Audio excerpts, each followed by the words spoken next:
पहेली wants to know whether mosquitoes, Paheli जानना चाहती है कि मॉस्किटोज यानी कि मच्छर, बेड बग्स खटमल, लाइस जू एंड लीचेस दैट सक आवर ब्लड, जो हमारे खून को चूसते हैं, आर ऑल्सो पैरासाइट्स, क्या वो भी पैरासाइट्स हैं? ठीक है। नाउ हैव यू सीन, क्या आपने कभी देखा है या फिर आपने सुना है क्या, ऑफ प्लांट्स दैट, प्लांट्स के बारे में, ऐसे प्लांट्स के बारे में आपने कभी सुना है, देखा है, दैट कैन ईट एनिमल्स, जो एनिमल्स को भी खा सकते हैं, कभी ऐसा सुना है आपने? There are a few plants, कुछ ऐसे प्लांट्स हैं which can trap insects, which can मतलब सकते हैं, क्या कर सकते हैं, ट्रैप मतलब उनको पकड़ सकते हैं, अपने जाल में फंस सकते हैं, किनको, इंसेक्ट्स को। ऐसे भी कुछ प्लांट्स हैं जो अपने जाल में, जो अपने आप में इंसेक्ट्स को पकड़ लेते हैं, एंड डाइजेस्ट देम, डाइजेस्ट मतलब उनका पाचन करना, और उनका पाचन कर देते हैं। इट इज़ नॉट अमेजिंग, क्या ये अमेजिंग नहीं है? नाउ सच प्लांट्स में बी ग्रीन, ऐसे जो प्लांट्स होते हैं वो कैसे हो सकते हैं, ग्रीन भी हो सकते हैं, और सम ऑफ अदर कलर, और कुछ अलग कलर के भी हो सकते हैं। Look at the plant in figure 1.6, 1.6 में आपको एक फिगर दी हुई है एक प्लांट की, इसको देखिए। द पीचर लाइक, देखते हैं 1.6 फिगर है।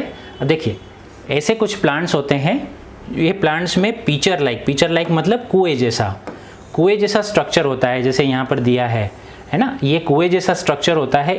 इसके पास में जब इंसेक्ट्स आता है, जैसे मान लीजिए इंसेक्ट्स आता है, तो ये क्या करता है, इसको अंदर ट्रैप करने की कोशिश करता है। जैसे ही ये जो इंसेक्ट्स है ये यहाँ पर बैठते हैं कि इमीडिएटली ये जो लीड है, ये इसका ढक्कन है ना, ये लीड है, ढक्कन है, ये ढक्कन बंद हो जाता है, और वो जो बग है या फिर जो इंसेक्ट्स है वो इसके अंदर आ जाता है। इसके अंदर की जो लेयर होती है, वो लेयर में ऐसे हेयर लाइक स्ट्रक्चर होते हैं, है ना, ऐसे स्ट्रक्चर होते हैं।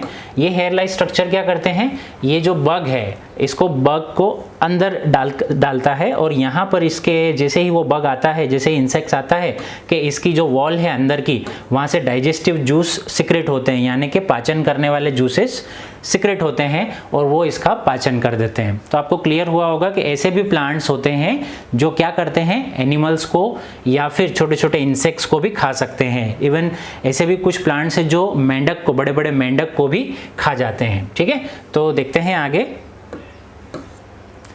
ये फिगर को ध्यान रखिएगा। Saprotrophs,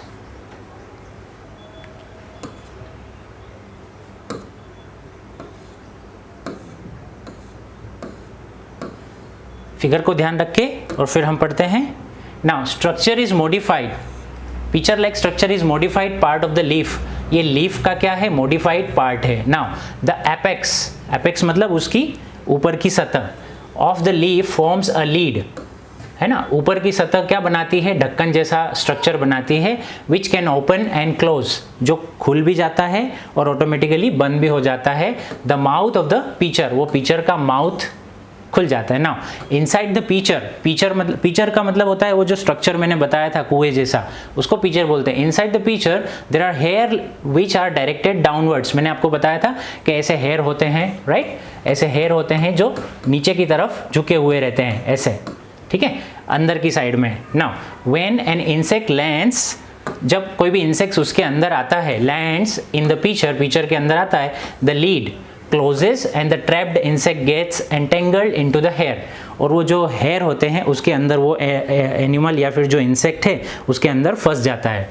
the insect is digested by the digestive juices, और वो जो इंसेक्ट होता है वो उसका पाचन हो जाता है, डाइजेशन हो जाता है, किसके द्वारा, डाइजेस्टिव जूसेस के द्वारा। सिक्रेटेड यानी कि बहते हैं, इन द पीचर में जो बहते हैं उसके द्वारा डाइजेस्ट हो जाता है। Now such insects eating plants are called insectivorous plants, ऐसे जो इंसेक्ट ईटिंग प्लांट्स हैं, जो इंसेक्ट को खाते हैं, उनको हम बोलते हैं इंसेक्टिवोरस प्लांट्स। इसको याद रखेंगे term examination point of view. Insectivorous plants किसको बोलते हैं, जो प्लांट्स इंसेक्ट्स को खाते हैं। Okay, now is it possible that such plants do not get all the required nutrients from the soil in which they grow? Is it possible, ऐसा possible है क्या कि ऐसे जो प्लांट्स है वो उनको जो जरूरी पोषक तत्व है वो उसमें से सॉइल में से नहीं प्राप्त कर सकते। ना बूझो इज कंफ्यूज्ड, बूझो एकदम कंफ्यूज हो गया है। ना if the pitcher plant is green, वो जानना चाहता है कि अगर पिचर प्लांट अगर ग्रीन है और वो इट कैरीज आउट फोटोसिंथेसिस, और अगर वो फोटोसिंथेसिस कर सकता है, then why does it feed on the insect, तो फिर वो अपने आप को खाने के लिए, अपने आप को ग्रो करने के लिए इंसेक्ट्स पर क्यों डिपेंडेंट है। तो he wants to know this. Now let's move forward. Now saprotrophs, saprotrophs किसको बोलते हैं वो अब हम देखते हैं। Now, you might have seen packets of mushrooms sold in vegetable market. आपने वेजिटेबल मार्केट में कभी मशरूम के पैकेट्स को बिकते हुए देखा होगा, है ना, मशरूम्स आती है। Now, you may have also seen fluffy umbrella-like patches growing on the rotting wood during the rainy season. है ना, रेनी सीजन में आपने लकड़ी के टुकड़े पर, है ना, आपने कभी ऐसा देखा होगा कि उसके ऊपर एक अम्ब्रेला जैसा स्ट्रक्चर आता है। ठीक है, आपने कभी ऐसा देखा होगा, अम्ब्रेला जैसा स्ट्रक्चर, छतरी जैसा रहता है ना, स्ट्रक्चर देखा होगा वाइट कलर का, कुछ इस प्रकार से। ये फिगर में दिया है, ये लकड़ी का टुकड़ा है और उसके ऊपर ये अम्ब्रेला, जिसको हम बिल्ली का टॉप ऐसा भी बोलते हैं। ठीक है, तो उसको हम इंग्लिश में बोलते हैं, क्या बोलते हैं, mushroom. Now umbrella like patches growing on rotting wood during the rainy season, let us find out type of nutrients they need to survive and from where they get them. अब इसमें देखते हैं कि वो जो मशरूम्स होती है वो अपना न्यूट्रिएंट्स, पोषक तत्व किस में से प्राप्त करती है। Now packet of mushrooms, a mushroom growing on a decade material, ये डिकेड मटेरियल है, डिकेड मीन्स सड़ा हुआ, कोई सड़ी हुई जगह होती है वहाँ पर ये मशरूम्स ऑटोमेटिकली उग जाते हैं। आजकल इसकी खेती भी होती है मशरूम्स की, और ये बहुत महंगे जाते हैं, मतलब किलो के हिसाब से बहुत महंगे, 300-400 रुपये किलो मिलते हैं मशरूम्स, है ना। इसकी वेजिटेबल बनती है और शौकीन लोग इसको खाते भी हैं। तो ये जो है पैकेट्स में इसको भर के और फिर उसकी खेती भी की जाती है, उसको सोल्ड भी किया जाता है। Now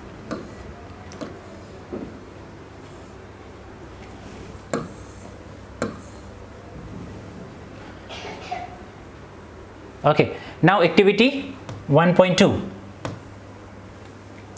take a piece of, आपको क्या लेना है, take a piece of bread, bread मतलब एक रोटी का टुकड़ा लेना है, and moisten it, और उसको क्या करना है, आपको थोड़ा सा गीला करना है with water, पानी से उसको गीला करना है।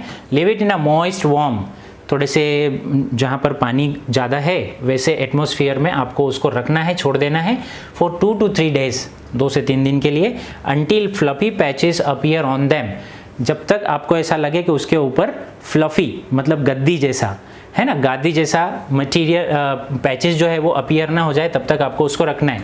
दिस पैचेस में बी वाइट, ये पैचेस कैसे हो सकते हैं, वाइट भी हो सकते हैं, ग्रीन भी हो सकते हैं, ब्राउन भी हो सकते हैं, और एनी अदर कलर, और किसी और कलर के भी हो सकते हैं। Now observe the patches under a microscope और अ मैग्नीफाइंग ग्लास। अब आपको क्या करना है, ये पैचेस को आपको ऑब्जर्व करना है, किसके अंदर, माइक्रोस्कोप में आपको उसको देखना है, एंड मैग्नीफाइंग ग्लास या तो फिर मैग्नीफाइंग जो ग्लास आता है बिलोरी कांच जिसको बोलते हैं, उसमें आपको देखना है, और क्या दिखता है उसका आपको ऑब्जर्वेशन निकालना है ना। कुछ इस तरीके से। यह ब्रेड है, हम जो मार्केट से लेकर आते हैं वो ब्रेड है, रोटी पर भी आप ये एक्सपेरिमेंट कर सकते हो। देखिए यहाँ पर ब्रेड के ऊपर आपको ऐसे ऐसे ऐसे पैचेस दिखेंगे वाइट कलर के, जिसको हम लोग फफूंद बोलते हैं।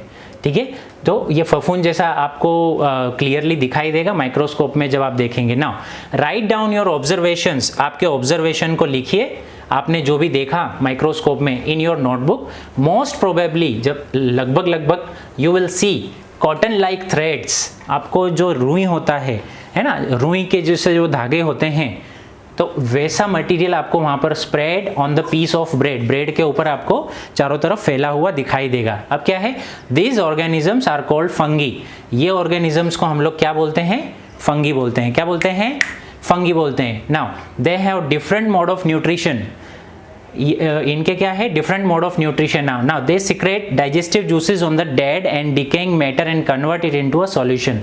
दे have a different mode of nutrition, उनके अंदर का पोषण जो होता है वो कैसा होता है, डिफरेंट होता है। दे सीक्रेट डाइजेस्टिव जूसेस, वो क्या करते हैं, पहले डाइजेस्टिव जूसेस को सीक्रेट करते हैं, यानी कि उसका स्त्राव करते हैं on the dead and decaying matter, सड़ी हुई चीज़ों पर या फिर मरी हुई चीज़ों पर उसका स्त्राव करते हैं, यानी कि सीक्रेट करते हैं डाइजेस्टिव जूसेस का, और उसको कन्वर्ट करते हैं किसके अंदर, सॉल्यूशन के अंदर उसको कन्वर्ट करते हैं। Then they absorb the nutrients from it, और उसके बाद में वो क्या करते हैं, जो पोषक तत्व है उसमें से लेते हैं। Now this mode of nutrition in which organisms take in nutrients in the solution form from dead and decaying matter is called saprotrophic। इसको हम लोग क्या बोलते हैं, saprotrophic बोलते हैं। एक बार और, ये इस प्रकार का जो पोषण होता है ऐसे ऑर्गेनिजम्स में जो क्या करते हैं, डेड एंड डिकेइंग मैटर में से उनके ऊपर जो बनाया सॉल्यूशन है उसमें से अपने न्यूट्रिएंट्स लेते हैं। तो इस प्रकार का जो मोड ऑफ न्यूट्रिशन है उसको बोलते हैं सेप्रोट्रॉफिक न्यूट्रिशन। क्या बोलते हैं, saprotrophic nutrition. Exam point of view इसको याद रख सकते हैं। Now plants which use saprotrophic mode of nutrition are called saprotrophs. ऐसे प्लांट्स जो सेप्रोट्रॉफिक मोड ऑफ न्यूट्रिशन का पालन करते हैं या फिर अपना न्यूट्रिशन उसमें से लेते हैं, ऐसे को हम लोग बोलते हैं सेप्रोट्रॉप्स। क्या बोलते हैं, saprotrophs. Now fungi also grow on pickles. जो फंगी होती है वो किस पर ग्रो करती है, पिकल्स के, पिकल्स मतलब अचार, पिकल्स पर भी ग्रो कर सकती है, लेदर पर भी। आपने देखा होगा फफूंद जो होती है वाइट कलर की, है ना, बहुत दिनों से यदि हमारे जूते बाहर पड़े रहे हैं तो रेनी सीजन में यानी कि बारिश के मौसम में क्या होता है, उसके ऊपर वाइट कलर हो जाता है ना। कोई भी चीज़ को हम जैसे बहुत लंबे समय तक यूज़ नहीं करते हैं और वो पर्यावरण में जो मतलब जो ह्यूमिडिटी होती है ना, गीलापन होता है जो ह्यूमिडिटी बोलते हैं इंग्लिश में उसको, तो अगर उस एटमॉस्फेयर में हम उसको रख देते तो उसके ऊपर वाइट कलर आ जाता है। लेदर के ऊपर ज़्यादातर आपने देखा होगा, पिकल्स में, अचार में अगर पूरी तरीके से अचार जो है आपका ऑयल में नहीं डूबा हुआ है तो क्या होगा, जो सूखा हुआ अचार है ना उसके ऊपर आपको वाइट कलर का फफूंद दिखने को मिल जाएगा। तो उसको हम लोग क्या बोलते हैं, फंगी बोलते हैं। Now on pickles leather clothes and other articles that are left in hot and humid weather. Humid weather किसको बोलते हैं, जिसमें हवा में पानी जैसा होता है उसको ह्यूमिड वेदर बोलते हैं। लॉन्ग टाइम, लंबे समय तक अगर ऐसी जगह पर आप रखोगे तो उसमें से आप आल्गी जो है, जो आपकी फंगी है ये ऑटोमेटिकली डेवलप हो जाती है। ना Paheli is keen to know whether her beautiful shoes, Paheli जानना चाहती है कि हर ब्यूटीफुल शूज़, उसके सुंदर जूते, which she war on special occasion, जो कभी कभी वो स्पेशल ओकेजन्स पे पहनती थी, वर स्पॉइल्ड बाय फंगी, वो खराब हो गए थे, किसके द्वारा, फंगी के द्वारा, ड्यूरिंग द रेनी सीजन में। Now she wants to know how fungi appear suddenly during the rainy season. वो जानना चाहती है कि हाउ फंगी अपीयर, कैसे आ जाती है फंगी सडनली, अचानक से, ड्यूरिंग द रेनी सीजन में अचानक फंगी कैसे आ जाती है वो जानना चाहती है। Now during the rainy season के दौरान दे स्पॉइल मैनी थिंग्स, ये जो फंगी होती है बहुत सारी चीज़ों को खराब कर देती है रेनी सीजन में। Ask your parents about the manage of fungi in your house. आपके पेरेंट्स को पूछिए कि फंगी ने क्या क्या नुकसान किया है आपके घर में। नाउ द फंगल स्पोर्स, जो फंगल स्पोर्स होते हैं are generally present in the air. जो फंगल स्पोर होते हैं वो नॉर्मली कहाँ पर प्रेजेंट होते हैं, एयर में प्रेजेंट होते हैं। When they land on the wet and warm things, जब वो किसी गीली जगह पर या फिर वार्म यानी कि गर्म जगह पे वो लैंड करते हैं, आ जाते हैं, बैठते हैं, दे जर्मिनेट एंड ग्रो, वो जर्मिनेट होते हैं, जर्मिनेट मतलब अंकुरित होते हैं, एंड ग्रो, और उसका विकास होता है। Now can you figure out, क्या आप ढूंढ सकते हैं, क्या आप इसका सॉल्यूशन निकाल सकते हैं। फिगर आउट वर्ब है ना, इसका मतलब होता है सॉल्यूशन निकालना। How we can protect our things from getting spoiled, क्या आप इसका सॉल्यूशन निकाल सकते हैं कि how we can protect our things, हम हमारी चीज़ों को कैसे बचा सकते हैं फ्रॉम गेटिंग स्पॉइल्ड, खराब होने से। Now some organisms live together and share shelter and nutrients. Some organisms, कुछ ऑर्गेनिजम्स जो होते हैं लिव टुगेदर यानी कि साथ साथ में जीते हैं, and share shelter and nutrients, और क्या करते हैं वो छाँव भी वो शेयर करते हैं और पोषक तत्व भी वो क्या करते हैं, शेयर करते हैं। This is called symbiotic relationship. इसको हम क्या बोलते हैं इंग्लिश में, साइंस की लैंग्वेज में इसको बोलते हैं symbiotic relationship. Okay, for example certain fungi live in the roots of trees. कुछ कुछ जो फंगी होती है वो कहाँ रहती है? रूट्स ऑफ द ट्रीज में रहती है, ट्रीज के जड़ों में रहती है। The tree provides nutrients to the fungus, और वो जो ट्री होता है वो उसको कैसे हेल्प करता है? न्यूट्रिएंट्स दे देता है उसको, फंगस को। एंड इन रिटर्न, और उसकी जगह पे receives help from it to take up water and nutrients from the soil. और वो जो उसके सामने वो क्या रिसीव करता है? टेक अप वाटर, पानी लेने का, and nutrients from the soil, और कुछ पोषक तत्व सॉइल से लेने का उसको हेल्प करता है। Now this association is very important for the tree. ये एसोसिएशन, ये जो भाग है लेना, एक दूसरे में भाग लेना है ना, एसोसिएशन है, तो ये क्या इंपॉर्टेंट है किसके लिए? फॉर द ट्री, ट्री के लिए बहुत important. Now in organisms called lichens a chlorophyll containing partner, है ना, ऐसे ऑर्गेनिजम्स लिचेंस जिसका नाम है, उसमें क्लोरोफिल कंटेनिंग जो पार्टनर होता है विच इज़ एन आल्गा, है ना, जिसका नाम है आल्गा, एंड फंगस लिव टुगेदर। ये जो आल्गा और फंगस दोनों साथ में रहते हैं।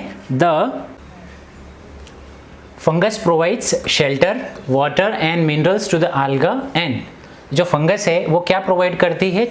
आश्रा, है ना, शेल्टर, वाटर एंड मिनरल्स देती है किसको? आल्गा को। और आल्गा उसके रिटर्न में क्या देता है? द आल्गा प्रोवाइड्स फूड, खाना देता है, which it prepares by photosynthesis.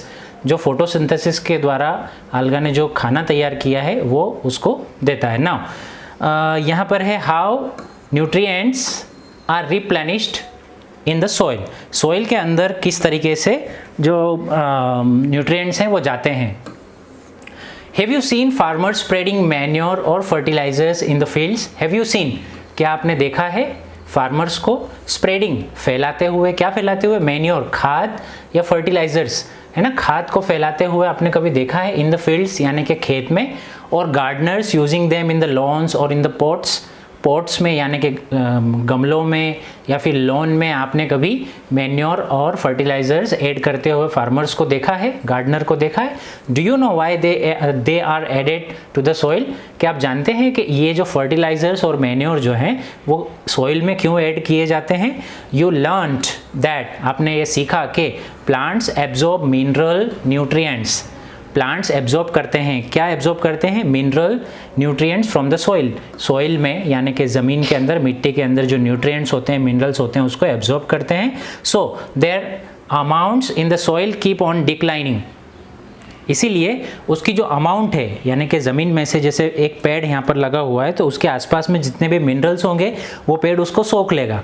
अब ये सोख लेगा तो ज़मीन में क्या होगा? ये मिनरल्स की कमी होगी, डिक्लाइन होगा, यानी कि कमी आएगी फर्टिलाइजर्स की, है ना, वो मिनरल्स की, फर्टिलाइजर्स की कमी आएगी।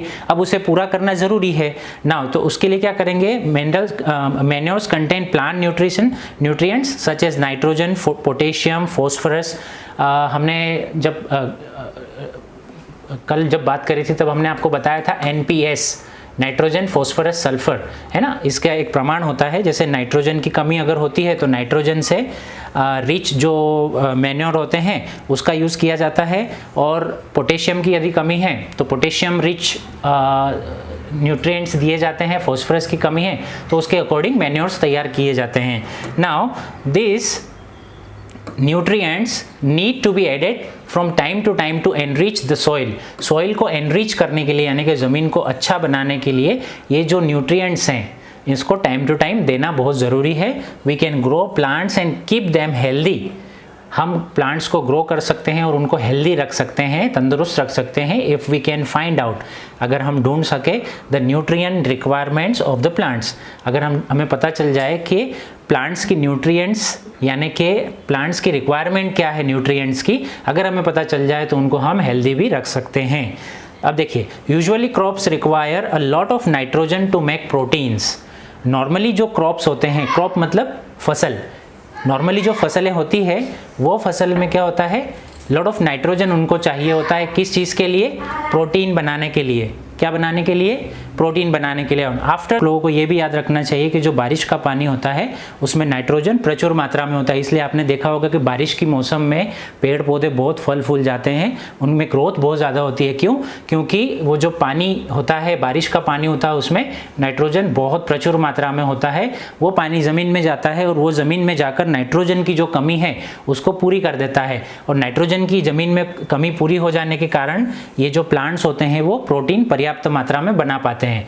आफ्टर द हार्वेस्ट यानी कि फसल काटने के बाद the soil becomes deficient in nitrogen, मतलब सॉइल हो जाती है, बन जाती है। कैसी बन जाती है? डेफिशिएंट, यानी कि कमी आ जाती है। किसमें? नाइट्रोजन की। उसमें फसल को काटने के बाद में कमी आ जाती है। दो nitrogen gas is available in plenty in the air, nitrogen gas हवा में तो बहुत होता है। Plants can not use it in the manner they can use carbon dioxide. जैसे कार्बन डाइऑक्साइड को प्लांट डायरेक्टली ले लेता है, वैसे नाइट्रोजन को नहीं सोख सकता पर्यावरण में से। ठीक है, पर्यावरण में तो नाइट्रोजन की कोई कमी नहीं है, पर्याप्त मात्रा में है, लेकिन वो डायरेक्टली प्लांट्स उसका इस्तेमाल नहीं कर सकते। Can not use in the manner they can use in carbon dioxide. Now they need nitrogen in a soluble form. Plants को नाइट्रोजन कौन से फॉर्म में चाहिए होता है? सोल्यूबल फॉर्म में, यानी कि घुलनशील फॉर्म में चाहिए होता है। The bacterium called rhizobium can take atmospheric nitrogen and convert it into a soluble form. आपने देखा होगा कि जैसे मूंग होते हैं, मूंग जो होते हैं उसकी जड़ों को आप देखोगे, उसके ऊपर एक स्ट्रक्चर्स होते हैं, इस तरीके के स्ट्रक्चर्स होते हैं, है ना। जैसे ये इसकी जड़ें हैं, तो जड़ों के ऊपर, मूंगफली में भी ऐसा ही होता है, ऐसे ऐसे ऐसे स्ट्रक्चर्स होते हैं, है ना। अगर आप इसको देखोगे इस तरीके से स्ट्रक्चर्स होते हैं। ये एक्चुअल में क्या करते हैं? इसके अंदर राइजोबियम बैक्टीरिया होते हैं। क्या होते हैं? Rhizobium bacteria. ये बैक्टीरिया जो होते हैं ये हवा में जो नाइट्रोजन होता है उसको एब्जॉर्ब करते हैं और उसको कन्वर्ट कर देते हैं। कौन से फॉर्म में? सॉल्युबल फॉर्म में कन्वर्ट कर देते हैं। Now but the rhizobium can not make it on food. But जो राइजोबियम होते हैं बैक्टीरिया, वो अपना खाना खुद से नहीं बना सकते। So it lives in the roots of gram. Gram मतलब चना, चने के उसमें रहते हैं, उसके रूट्स में रहते हैं। पीस, मटर, मूंग, बीन्स, जैसे मैंने अभी आपको बताया था, मूंग बीन्स यानी कि मूंग की दाल जो होती है उसके पौधे में। And other legumes and provides them. अब ये क्या करते हैं? उनकी जड़ों में एकदम चिपक जाते हैं, जैसे मैंने अभी स्ट्रक्चर बना के बताया था, तो वो चिपक जाते हैं और क्या करते हैं? Legumes and provides them with nitrogen, और प्लांट्स को नाइट्रोजन की पूर्ति जो है वो कर देते हैं। Now most of the pulses यानी कि dals are obtain from leguminous plants. ज़्यादातर जो दाल होती है, पल्सेस होती है, पल्सेस दाल को इंग्लिश में क्या बोलते हैं? पल्सेस। ज़्यादातर जो पल्सेस होते हैं वो किस में से हमें मिलते हैं? लेग्यूमिनस प्लांट्स में से मिलते हैं। In return the plants provide food and shelter to the bacteria. अब प्लांट्स क्या करते हैं? वो बैक्टीरिया को क्या करते हैं? एक तो फूड दे देते हैं और दूसरा उसको आश्रय यानी कि शेल्टर दे देते हैं, उसको रहने के लिए जगह दे देते हैं टू द बैक्टीरिया, बैक्टीरिया को। Now they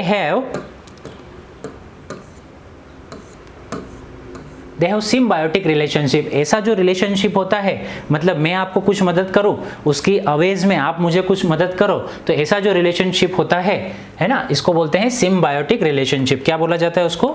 symbiotic relationship. Now this association is of great significance. इसका बहुत इंपॉर्टेंस है। सिग्निफिकेंस मीन्स इंपॉर्टेंस, महत्व है।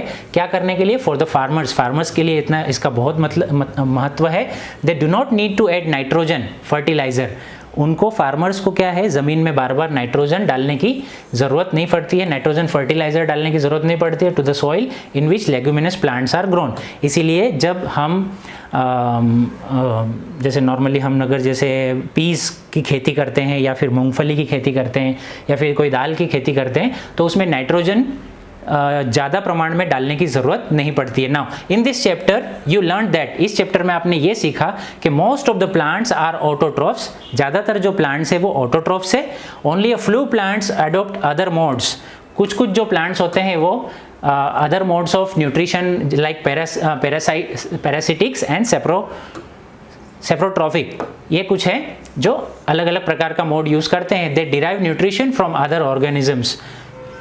ये दूसरे ऑर्गेनिज्म से पोषण लेते हैं। Now all animals are categorised as heterotrophs since they depend on plants.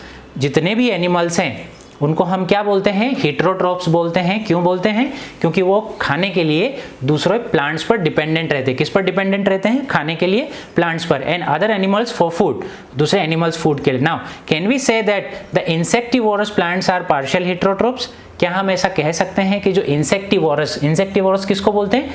जो प्लांट्स इंसेक्ट्स को खाते हैं, है ना, तो ये भी क्या पार्शियली हेटेरोट्रॉप्स है, यानी कि खाने के लिए दूसरों पर आधारित है।